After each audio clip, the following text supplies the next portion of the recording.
When you step foot on this mountain with its canyon-channeled winds and rugged landscape, you know right away it doesn't have a single care about you.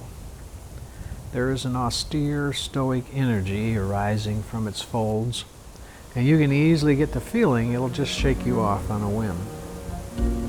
I had prepared for this day for 3.5 months, and I never took the journey lightly. At 69, I reasoned there would be few of similar age attempting this, so I was prepared to set a slow pace of about a mile an hour and planned to make the next 8 or 9 hours of climbing and descending just another day at the office. Well, another day at the office, but with some incredible views. Right at the start, there's nothing easy about this hike.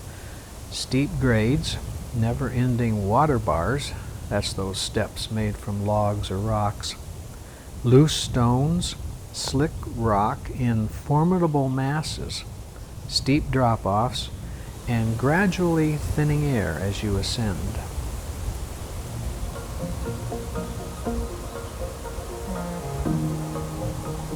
As I climbed, I remember thinking about the distance between me and the top. Most accounts claim the trail is 4.13 miles one way. And you don't really know how far a mile is until you're on a mountain trail and always climbing. Here, a mile takes an hour or more to go by. That's why it's important to set a pace, forget about keeping track of how far you've come, and just move one step after the other, becoming part of nature and enjoying the flora, the air, the sunshine, and the changing show all around you. Once reaching the bridge, you're about 3,000 feet from the top.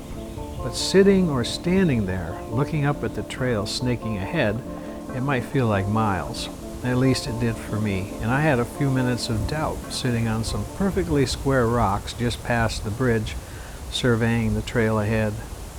People were coming down, and more were going up. I made a mental visit to my feet, ankles, legs, and shoulders to gauge how much stamina they had left. And I don't know what made the decision for me, but before I knew it, I was up and walking. The last portion of the trail is the most challenging. I was tired and a little worried about whether I had enough left in me to make it back down. There are switchbacks, but there are also switchback corners that are nothing more than solid chunks of rock. You have to climb up on, then twist and turn and climb some more before pushing ahead. The last 1,000 feet are nothing but steep-sided paths over solid, rough rock with a lot of ups and downs. And then you're at the top.